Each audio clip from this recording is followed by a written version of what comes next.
Hello, everyone. My name is Brianna Seth, and I am the Northeast Accessible Ohio Specialist. And today's presentation is on safety and emergency management. And my name is Brynne Olsen, and I am the Career Development Specialist in the Northeast region of the state. We plan for accessibility from the start. For example, we use the accessibility checker that is built into Microsoft 365 to review the resource guide and PowerPoint. We address color contrast, font style and size, and add alternative text, known as alt text, to visual images. Also, in our delivery, we mention each other by name as the conversation goes back and forth to indicate who is speaking. This can be helpful when attendees are receiving this information through services like American Sign Language interpretation and live captioning. After the webinar, we edit the transcript and fix any captioning errors before uploading the webinar to our on-demand library. We also include a reasonable accommodation statement in our invitation to the webinar, so if attendees need accommodation, they know who to contact to ask. Taking these steps up front can help make this presentation more accessible and inclusive for everyone. Brianna, will you share an overview of today's webinar? Sure.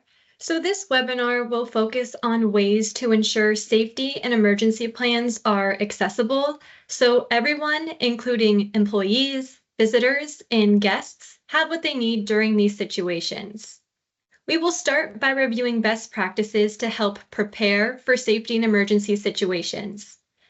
Then we'll look at some ways to incorporate accessibility into the phases of safety and emergency management. And then lastly, we will consider some ideas for providing accommodations and modifications. Brianna, since this topic is new to our webinar series, it's sometimes helpful to start with awareness of the topic. To get us thinking about safety and emergency management, I have a question for the audience. A poll will appear on your screen. Here's the question. How familiar are you with incorporating accessibility into safety and emergency management? The choices are very familiar, somewhat familiar, or not very familiar.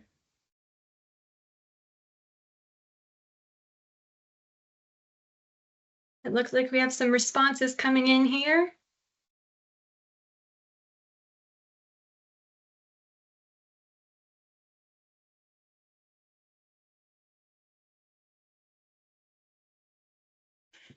No matter how familiar you are, a good place to start is with an overview.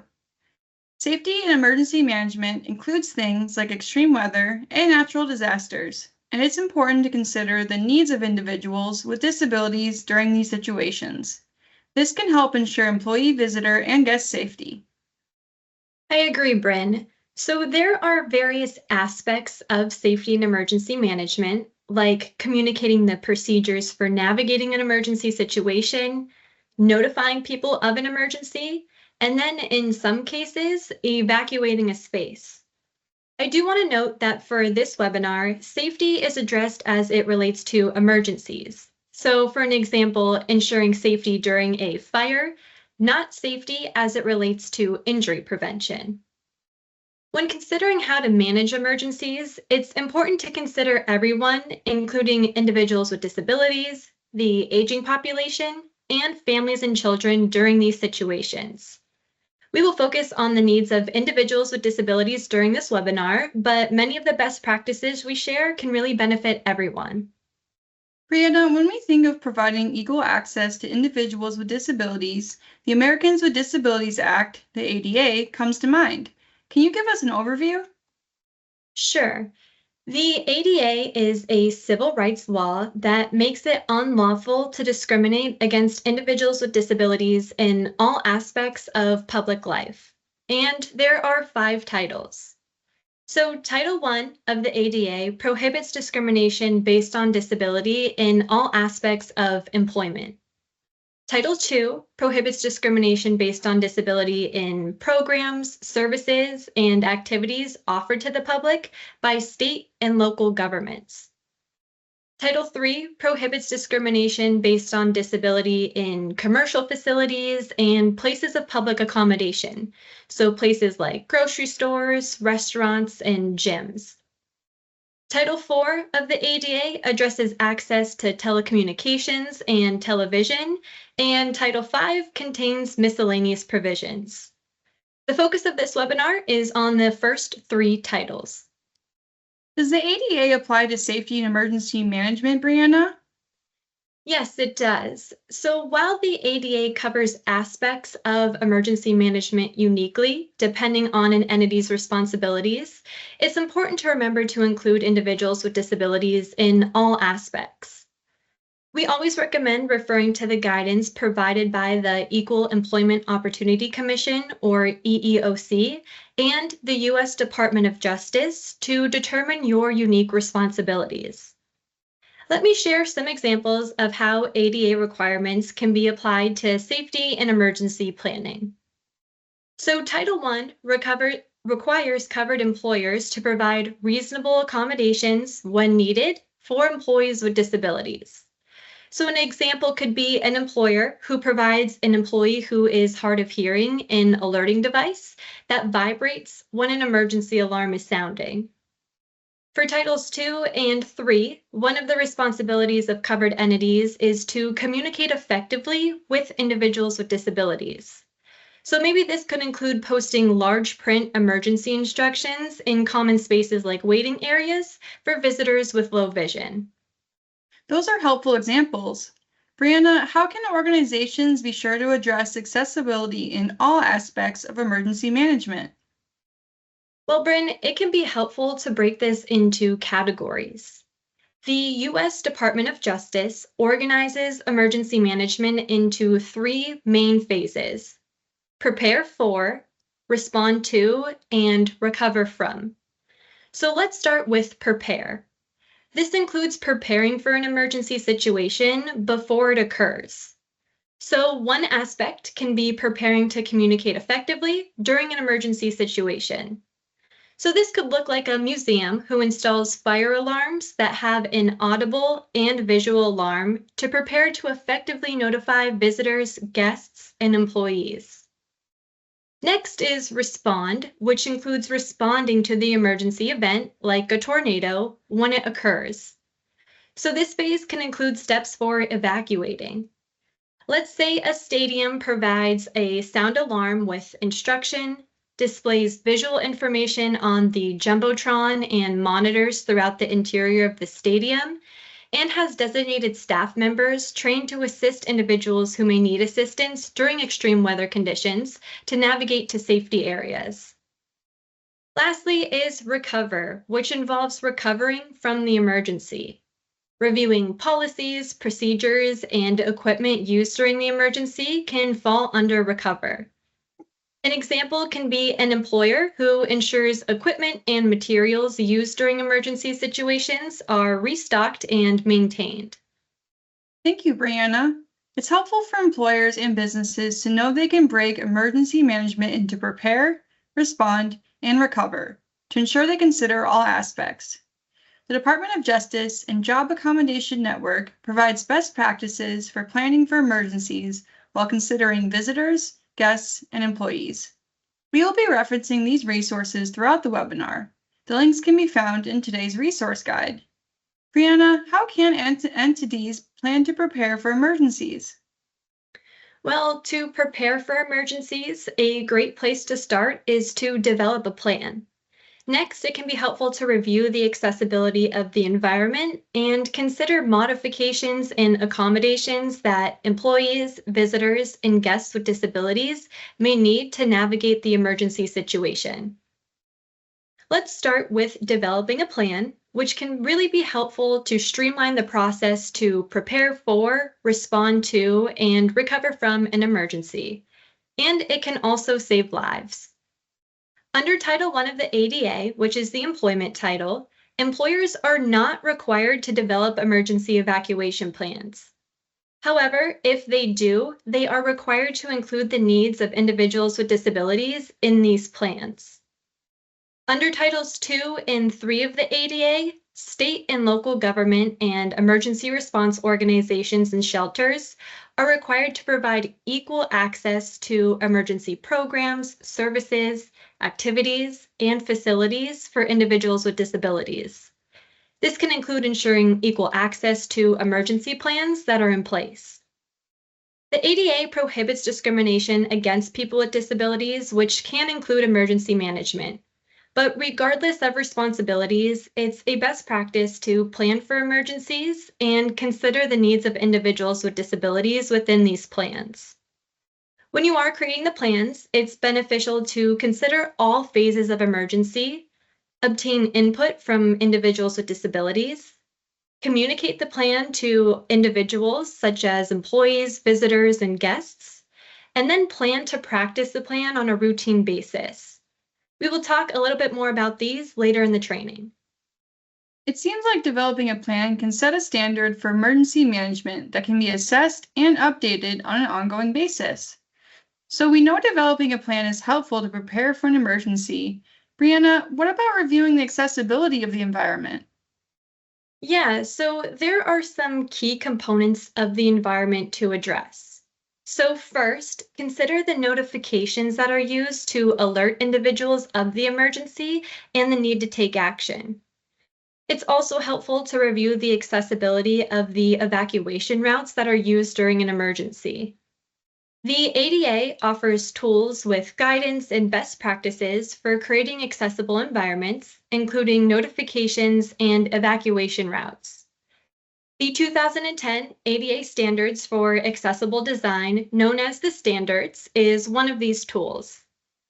The standards are published and enforced by the Department of Justice, and they set the minimum requirements for entities to ensure environments are accessible and usable by people with disabilities. The standards address requirements for aspects of the environment used during emergencies, such as making notification methods accessible and creating accessible means of egress and areas of refuge. Thanks, Brianna. It's helpful for organizations to know where they can go to understand the requirements under the ADA. Let's talk more about notifying employees, visitors, and guests that there is an emergency, such as a fire. Well, Brynne, one thing to consider is how a business is notifying people of an emergency, because it's important that these alerts are accessible to everyone. So when preparing and planning for emergencies, ensure alerts are both visual and audible. So Brynne, you mentioned a fire. The standards provide guidance on minimum requirements, which includes installing alarms with visual and audible alerts. So think about an alarm that displays a flashing light and emits an audible beep. In addition to alerts within the environment, another way to notify of an emergency is to use electronic methods like a phone call, a text message, or an email to notify individuals. A best practice is to use a combination of these. So for an example, use a text message to alert to shelter in place along with a phone call that relays that same message. Announcements are also made as a method of notification, and when this occurs, providing sign language interpretation and captioning can help ensure individuals can effectively receive the message. So maybe a baseball field has a pre-recorded message to play if extreme weather occurs during a game. This message can be played on the Jumbotron and includes sign language interpretation and captioning. This can help ensure everyone gets the information they need to remain safe. Lastly, notifying individuals also includes using signs, which describes evacuation routes. The standards provides guidance for signage, including signs at exit doors, areas of refuge, and directional signage to means of egress or exits.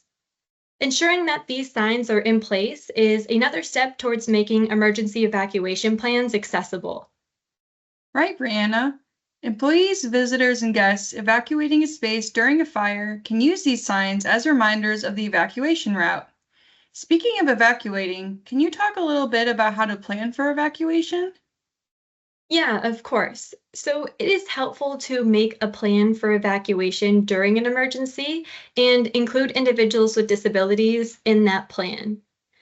When referring to the environment, prepare an accessible means of egress and areas of refuge. Accessible means of egress is the path of travel from any point in a building to an area of refuge or an exit that's unobstructed or free of barriers. An accessible area of refuge is an area that provides protection from dangers such as fire and smoke. For the prepare phase, it's important to reference the guidelines in ADA tools like the standards to ensure these pathways and areas are accessible. And then include these in emergency evacuation plans, policies, and procedures so individuals are informed about the accessible paths of travel and areas of refuge. That's a great point, Brianna. Now, reasonable accommodations and modifications may be needed to ensure individuals with disabilities can effectively navigate an emergency at work or in a community space. How does this apply to emergency plans, policies, and procedures? Yeah, Brynne, this includes considering services, equipment, and policy modifications. Let's first take a look at how this applies to employers. The Equal Employment Opportunity Commission enforces Title I of the ADA and provides some guidance.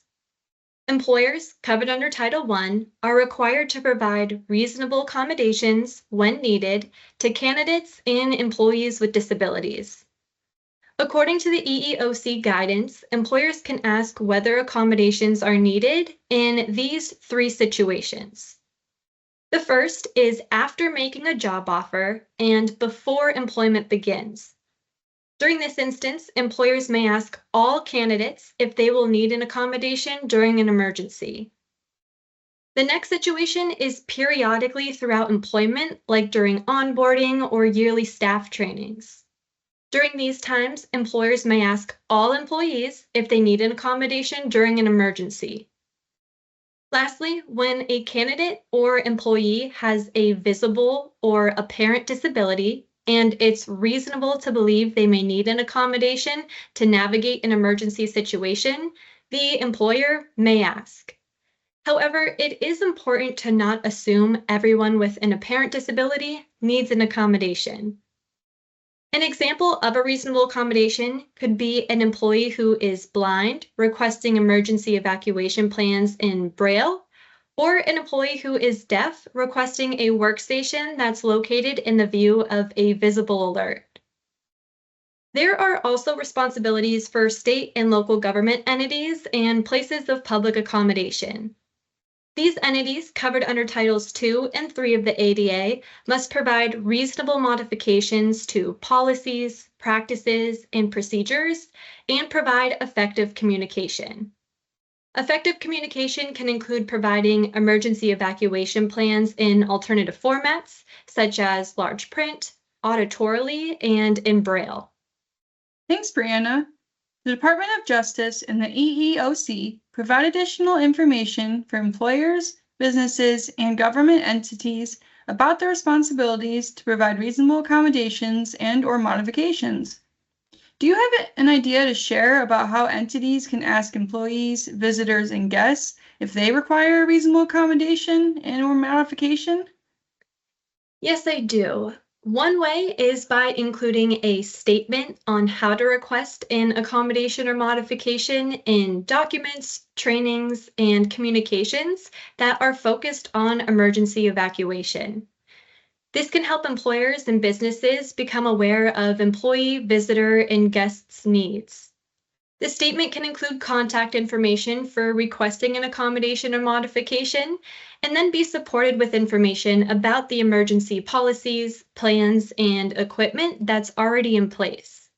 This can help individuals know they will have what they need to participate in emergency evacuation plans if they would occur. Great idea, Brianna. We provide a reasonable accommodation statement in the registration for our webinars. It includes information for who to contact to request an accommodation and a date to request the accommodation by, so we can procure the services and/or equipment in time for the webinar. OOD has webinars and resources about employers' responsibilities to provide reasonable accommodations and reasonable accommodation statements.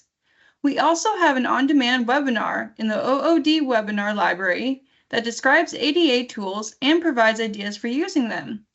The link to our webinar library will be included in the chat section. Well, I think it's a good time to take a break and answer some questions. Please use the Q&A button at the top of your screen to ask the presenters a question. Julie Wood, the Accessible Ohio Manager, will be joining us for the question and answer portions of this webinar.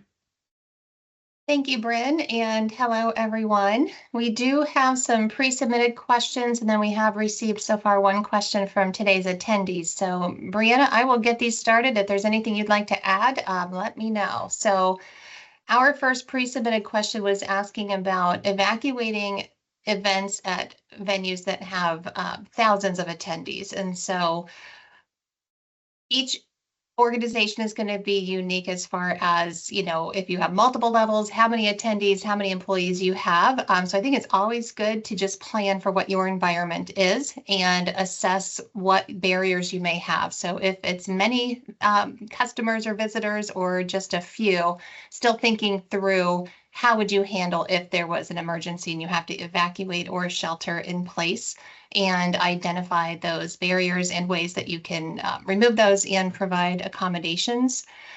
Beyond that, I think it's important to train your staff on what is unique about helping many people, such as thousands, evacuate and what their role would be, and then to role play that or to practice that. So in the moment, these staff are prepared should the emergency occur. And then I know that venues that can house thousands of visitors and guests might be multi-level. And so there's questions about how to navigate on stairs when elevators are not working. And I know that we have some information coming up in the webinar to talk about evacuating on stairs. Brianna, anything to add to that one?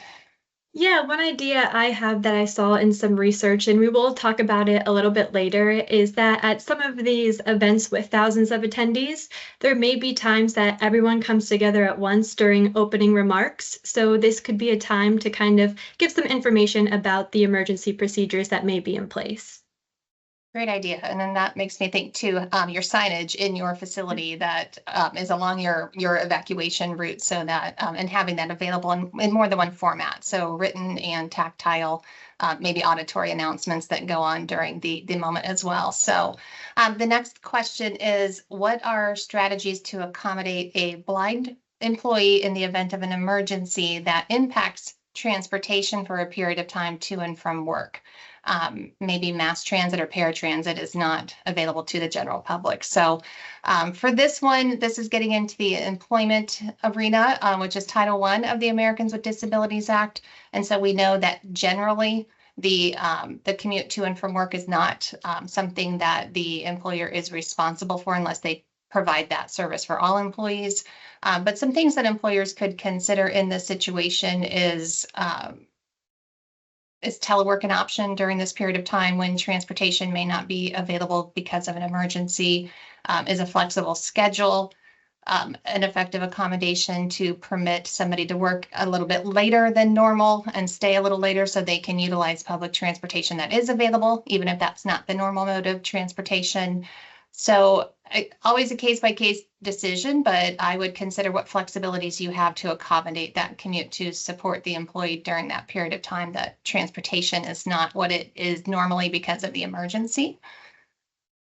We did also get a question asking about making parking structures like parking garages, large parking lots safe. And so as Brianna pointed out in the beginning of today's webinar, the aspect of safety that we're focusing on is emergency management, not necessarily keeping environments more safe in general. But ways that we could consider this is signage. So informing everybody who accesses the parking lot of how to be safe. So maybe posting the speed limit and information like that, that's considering font size and color contrast and more than one format. And also the person who submitted this question suggested speed bumps in the parking garage to slow down how fast we're driving. And also another consideration in multiple environments, whether it's parking or even a warehouse that has forklifts that are being driven by employees, having designated pathways for pedestrians and designated pathways for vehicles of any kind can be helpful to make these types of environments safer.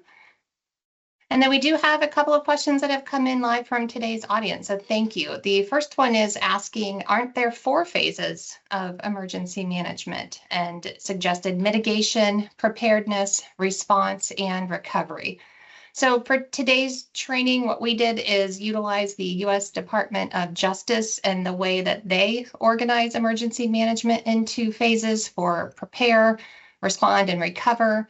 There are certainly other resources that organize these situations in additional or different categories, all of which are beneficial.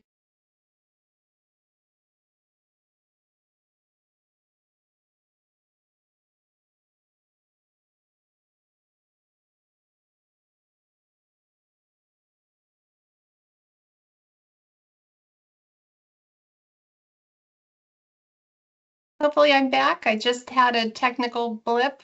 Okay, Brynne's nodding her head. Sorry for that. As I was mentioning, the Job Accommodation Network, they organize emergency evacuation into plan development, implementation, and maintenance.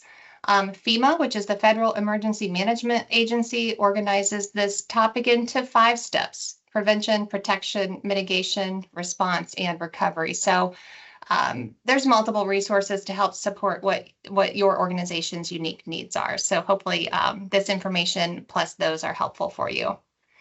The other question that we received is asking what kind of safety reasonable accommodations are suggested for people with severe food allergies. So one thing that you can consider if you're having an event like a conference and you're providing food is in your registration process.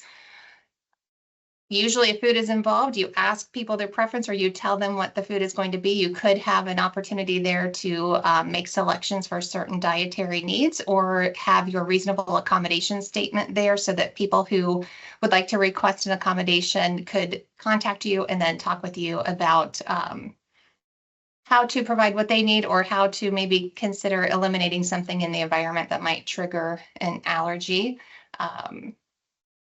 Other things that you could consider is if people might need to take medication at a certain time, having a private space to do that and considering those types of needs. Brianna, anything else you can think for this topic related to food allergies or questions about that? Not for that one, Julie. All right, I would turn it back to you because I think that is all the questions that we have for this break. So thank you, and I'll see you at the end. Thank you. We left off with considering ways to plan for the prepare phase of emergency management. Brianna, would you like to start the second half of the training by introducing the next phase? Sure. The second phase of emergency management is respond, which looks at the actions taking place during an emergency. To plan for this phase, use the information gathered from the prepare phase to identify effective solutions to respond to an emergency. Distribute emergency evacuation plans to employees, visitors, and guests, and then practice for emergency situations by performing drills. It is helpful to plan how to respond to all aspects of an emergency, so if a real one occurs, individuals can plan for what they need to respond safely. Brianna, in this phase, you mentioned identifying solutions to overcome the barriers found in the prepare phase. Yeah, that's right, Brynne. So barriers may have been identified proactively when reviewing the environment, policies, and communications, and they may have been identified when an employee or a guest requested an accommodation or modification or provided feedback. Identifying effective solutions for these barriers can occur in a few different ways. So first, when you are identifying solutions proactively, it's always a good idea to consult a variety of individuals, including individuals with disabilities. Next, it may be helpful to reference external resources that are specific to emergency planning for guidance and support. So places like local or state fire and police departments. And then when you receive a request for an accommodation or modification, it's really important to collaborate with the individual making the request to determine the effective solution. Title I of the ADA provides guidance on choosing an effective solution during the interactive process. Brianna, do you have some examples of effective solutions to share? Yes, I do. So the first example is about proactively planning what to do in an emergency situation that requires evacuation, like a fire, when the elevator is not usable. One idea is to create an area of refuge for individuals who have a barrier using the stairs. Individuals can then report to this area while waiting for evacuation assistance.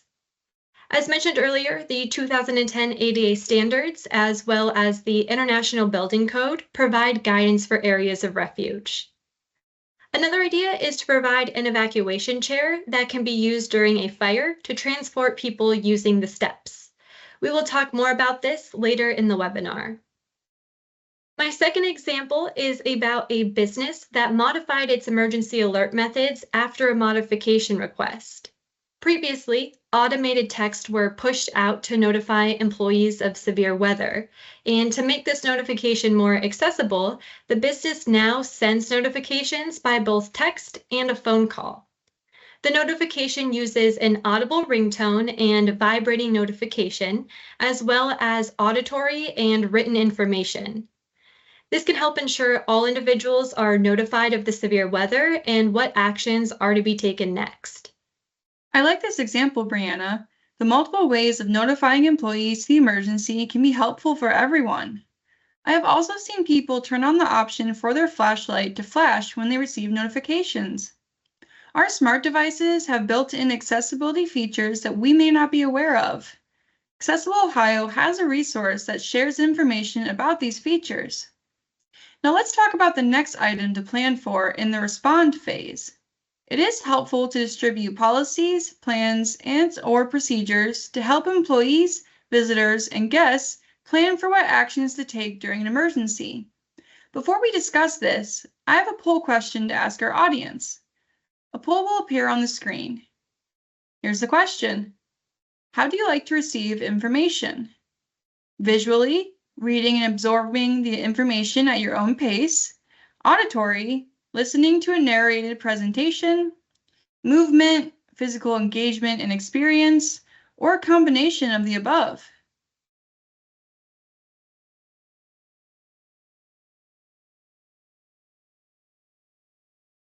Our responses are coming in here, Brynne.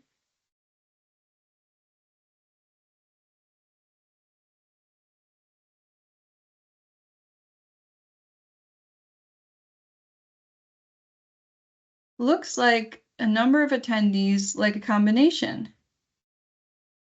Brianna, I think the information you are about to share will address these. It sure does, Brynne. Planning for the respond phase includes considering how to inform employees, visitors, and guests about your emergency plans and procedures so that they can respond effectively. An important consideration is to communicate printed information in alternative formats. One thought is to have the plans and procedures available in large print, in auditory formats, and in Braille, or be prepared to provide these if it's requested. Next, post information in key locations throughout the environment for everyone to access. For instance, include critical information on visitor badges, prepare fact sheets that can be handed to visitors when entering the building, and post notices of emergency procedures with words and images in common areas throughout a space as well. It is important to note that information about how to respond to emergencies can also be included online in digital formats. It could be helpful to locate this information in key areas, like on the intranet in the same location as other policies for employees to access, or you could locate them on your website in a place visitors and guests can access as well, such as a Plan Your Visit page or an accessibility web page. Another method of sharing emergency information is auditorily. So during meetings or events, one idea is to share emergency procedures during those opening remarks to inform everyone about the evacuation procedures. It's important to consider all learning types and abilities when planning how you will distribute your safety and emergency policies, plans, and procedures. This really helps to ensure everyone can respond effectively if an emergency occurs.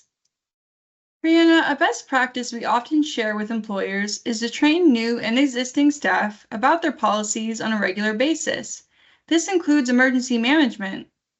This training can include information on the policies and procedures in place, how to use safety equipment, and staff responsibilities during an event. That's a great point, Brynne. And I have one more best practice for emergency management, and that's including drills and training. Emergency drills can help ensure staff are familiar with emergency plans and procedures. It could be helpful to have some employees pretend to be visitors and guests during these drills to ensure staff that are assigned to assist with an emergency are prepared to do so if one occurs. I have a question for the audience, Brianna. A poll will appear on your screen. The question is, what type of drills can be helpful when planning to respond to emergencies? Announced or scheduled, unannounced or unscheduled, or both?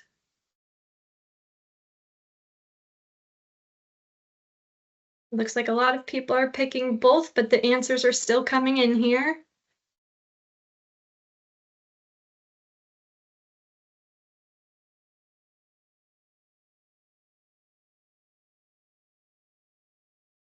It looks like most of our audience prefers both. Conducting scheduled and unscheduled drills can be helpful when preparing to respond to emergencies. That's right, Brynne. It can be helpful to schedule various types of drills, both announced and unannounced, and have various situations and barriers represented in those drills as well, like a blocked off hallway. Drills help everyone become familiar with the plans, and they offer an opportunity for staff to ask questions, discover areas that can be improved, and sometimes it can indicate to an individual that they may need an accommodation and provides them the opportunity to ask for what they need to safely participate. Brianna, that brings us to the final phase of emergency management, recover. Right. After we respond to an emergency event, it's time to recover from the event. To plan for this, we are going to focus on maintaining 3 key aspects. So first, maintaining the process of identifying barriers, maintaining the equipment used during an emergency, and lastly, maintaining the process of receiving requests for reasonable accommodations and modifications. Let's start with the process to identify barriers. To maintain the process of identifying barriers, it can be helpful to plan for a way for new barriers or concerns to be reported. This can include creating and maintaining a reasonable accommodation policy for employees, or creating and maintaining a process for receiving requests for modifications from visitors and guests. This can help ensure requests are received and addressed in a timely and an effective manner. Another way to maintain the process is by proactively scheduling routine reviews of evacuation plans and procedures. This can lead to identifying barriers, such as a change in personnel or a change within the environment. Brianna, you also mentioned maintaining equipment and supplies when planning for recovery from an event. Can you provide some examples? Sure. It's important to ensure all equipment used during emergencies is maintained and works effectively. For an example, it is important to check and replace batteries in smoke alarms and flashlights. It's also important to ensure equipment and supplies are returned to their dedicated locations. So let's say an evacuation device was used to assist people down the steps during an emergency. Ensure to return that device to its dedicated location at the top of the steps after the emergency event. Or ensure disposable items like fire extinguishers or first aid items are replaced after being used. It can be helpful to designate staff responsible for routine maintenance and recovery after an emergency event. These are all great tips, Brianna. And these are things that can be added to the emergency policy and procedure. We have discussed planning for accessibility throughout the phases of emergency management: prepare, respond, and recover. While doing this, we touched on the idea of providing everyone, including individuals with disabilities, with what they need to effectively and safely participate in emergency procedures. Now we'd like to share examples of accommodations and modifications that can enable individuals with disabilities to navigate emergency situations effectively. Yeah, Bryn, I'd like to start with some general examples and then share some examples specific to disability types. Some of these examples are modified from the Job Accommodation Network and ADA resources. As a reminder, when you receive a request for an accommodation or modification, ask the individual making the request what ideas they have for an effective solution. When you are implementing these ideas proactively, it's helpful to gain input from everyone, including the disability community.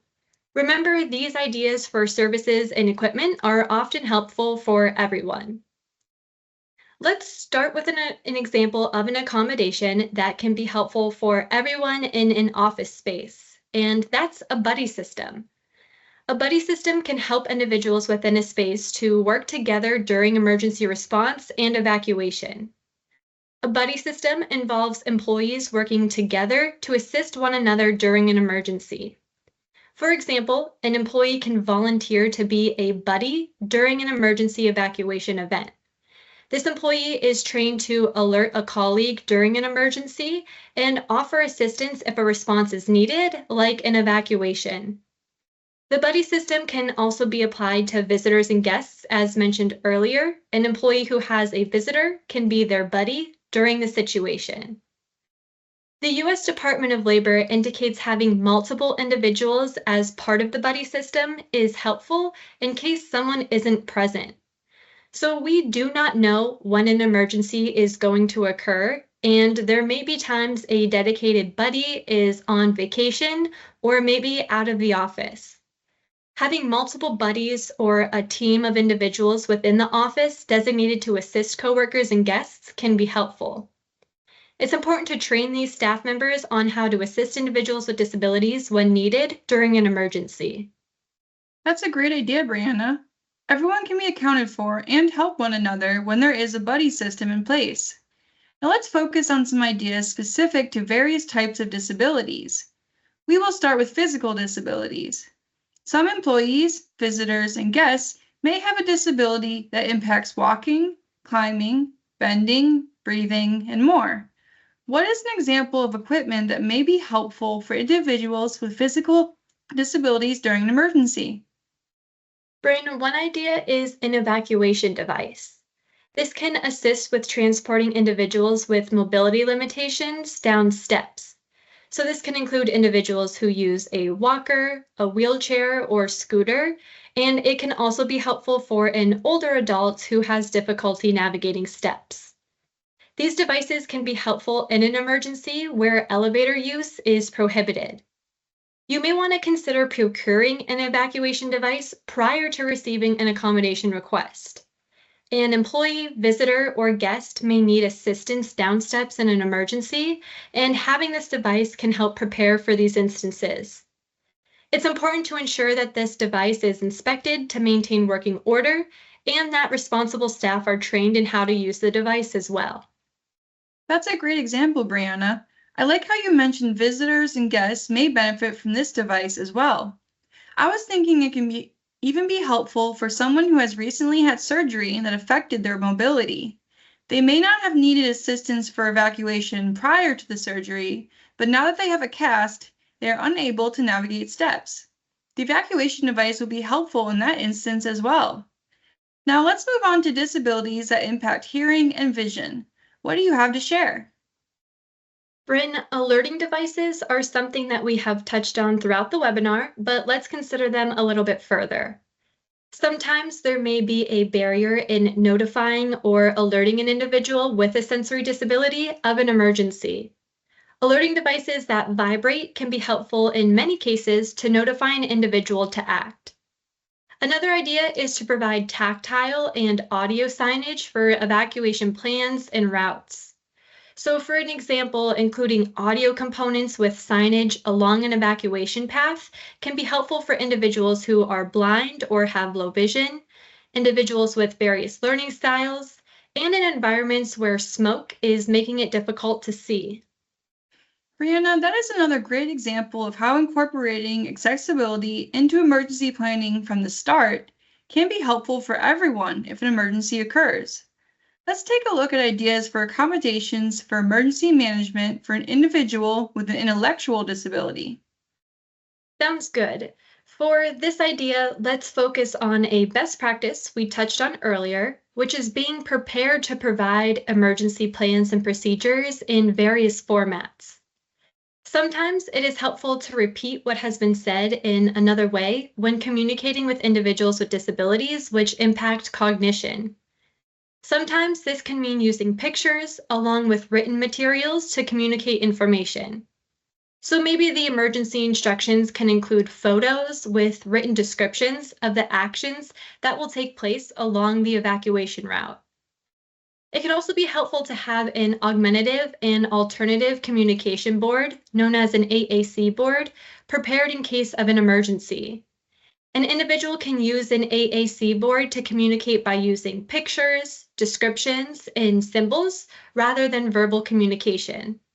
This can aid communication between staff members and emergency personnel. This brings us to ideas for accommodations specific to mental health disabilities. The Job Accommodation Network provides information about the effects emergency drills can have on individuals with mental health disabilities, such as increasing anxiety for someone with post-traumatic stress disorder. And drills are oftentimes implemented in the workplace. So, when a reasonable accommodation is requested, one idea is to consider notifying the employee of the drill ahead of time and providing them the option to choose not to participate. In this case, another method for training for emergencies may be needed, like providing written instructions or verbalizing actions. These are all great ideas for reasonable accommodations, Brianna. I know we provided a few examples of accommodations and modifications, but there are many. If an employer or business is looking to consider accessibility both within emergency management and other aspects of their environment, a great place to start is by contacting us here at OOD. The Accessible Ohio program at OOD partners with businesses, communities, venues, attractions, and employers to connect them with resources and information to support their accessibility journey. We provide consultations, deliver education, and create resources aimed at helping our partners identify their accessibility goals and plan a way to achieve them. Through these no-cost services, we connect partners to resources directly related to their goals. For example, we can support employers through consultations about the reasonable accommodation process and provide ideas specific for emergency planning. We can also provide best practices for equipment and services to help ensure emergency procedures are accessible to visitors and guests as well as employees. If you are interested in partnering with us or have a question, contact information can be found on the team page of our website. There are additional resources in Ohio for emergency management that provide information and guidance. The Ohio Emergency Management Agency, which assists in preparing for an emergency and helps coordinate response and recovery. The State Fire Marshal provides fire safety resources to a variety of audiences, including businesses and healthcare employees. The American Red Cross locations in Ohio provide support and resources to prepare for and recover from emergencies and disasters. With that, let's stop for one more question and answer break before wrapping up this training.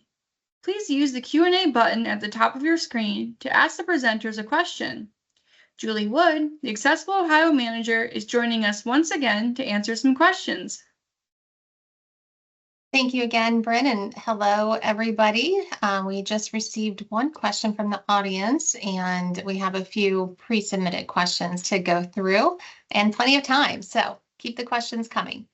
The first pre-submitted question we'd like to address is asking what is required under the ADA and what are best practices for ensuring deaf employees are alerted to emergencies in the workplace? So what the ADA requires is employers who are covered to provide reasonable accommodations to employees with disabilities to access the hiring process, the workplace, perform the job, participate in the benefits and privileges of employment. So certainly navigating an emergency situation in the workplace would fall under that responsibility to provide a reasonable accommodation in the workplace. So that's why we recommend whatever the policies or procedures are that you follow for emergency management, you include people with disabilities, provide reasonable accommodation statements in that, repeat trainings that you have on that, whether it's at onboarding or once a year, so that employees know who to contact if they need an accommodation in an emergency situation. When it comes specifically to alerting all employees, including employees with disabilities and employees who are deaf, we've talked about it today, having more than one way you get that alert to the employees. So having an auditory alert, having a visual alert, having a tactile alert that might come through a smart device or a watch that you can wear.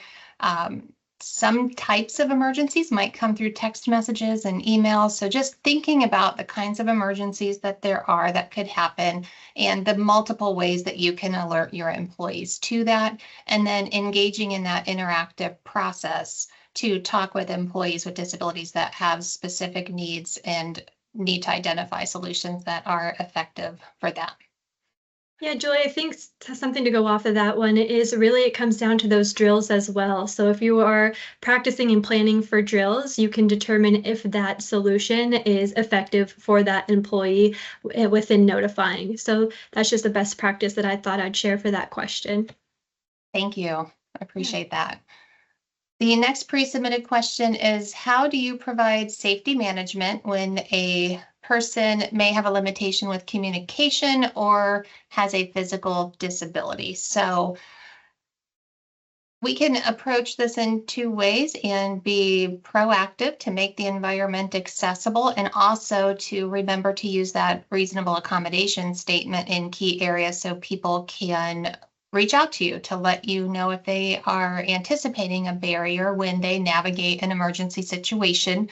And then in that interactive process, you can collaborate to determine what is the most effective solution. So if we think first about the proactive aspect of ways that we can communicate with employees who may have a limitation with communication, one idea might be to create a version of a communication board that has key terminology and words and symbols and pictures, images that would occur during an emergency situation that is available in key areas. Maybe your staff that are trained to assist with the emergency could know where to find these and have these available to utilize during an emergency situation if communication is a barrier.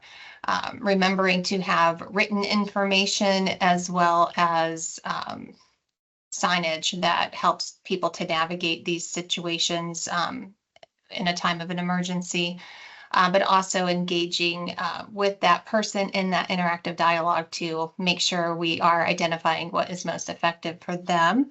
When it comes to a person who has a physical disability, remember to evaluate your evacuation spaces and your routes ahead of time to see if there are barriers, and look at what the guidelines say for those accessible routes and look for ways to remedy that, both with the route, but also the shelter in place. And if you do have multiple levels, think about what will you do if the elevator is not in operation. And so we talked today about possible evacuation devices. And then again, just remember that interactive process really is helpful because you're thinking about the unique situation of your environment, the employee's needs, and what the effective solution is for that situation. Any other thoughts for that, Brianna? Not for that one, Julie. I think you covered all of it. All right. One other pre-submitted question is asking about this topic, but related to children and teenagers. And if there's anything unique about emergency plans and evacuation when it comes to this population. And so if you're in a venue or an organization where you know your population includes youth, I would think through what might be unique about that. And so always planning ahead and looking for what the barriers might be, but thinking along the lines of how we might communicate with youth. The language that you use might be something that you want to take a look at. considering plain language is always a best practice, but how would we communicate to children and teenagers? And we have mentioned today using images and pictures, pictograms in addition to words. So what might those symbols and images be that would be most effective in communicating with youth and teenagers in these types of situations? If you're in an environment where this is a recurring population of the same group, then you could do some of those drills that we've talked about and practice your evacuation plans, but also to think through posting this information throughout your facility for new audiences that you have, and then at the beginning of events discussing what your emergency evacuation routes are or shelter in place, etc., so people know at an event, should this happen, what to do. I think Sure, go ahead. Yeah, just one thing to add for that one is going back to that buddy system as well. When we're talking about children, maybe those buddies could be paired with an adult that's in the space as well. So that's just one thought I had while you were answering there, Julie. Thank you. And I think the question we received earlier about the phases of emergency management, there's a conversation about considerations for emergency management to prepare, respond, and recover from the Americans with Disabilities Act, and a reference to the 5 phases of emergency management. So again, there are multiple resources, all really geared towards helping you identify what is unique about your environment, what do you want to plan for in advance, how can you remove barriers that you find, and practice what you will do in an emergency situation, and then just maintain what you have. So remember that once you have it all in place, new barriers could arise and new situations could arise. So always be on some kind of a schedule monitoring the plan that you have to keep it effective. So thank you for your questions. I will turn it back to you guys to conclude. Thank you. That brings us to the end of the webinar. Today we discussed safety and emergency management and the importance of considering accessibility throughout all of its phases: prepare, respond, and recover. We discussed ideas for accommodations and modifications and how many of these can be helpful for everyone. We hope this webinar gets you thinking about the emergency plans you have in place and ways to make them accessible for everyone. Lastly, remember that OOD is a resource for you as you are navigating your safety and emergency plans, or for other needs related to hiring, creating disability-inclusive environments, and making your workplace and community spaces accessible. Remember to reach out to us if you would like additional information or to continue the conversation.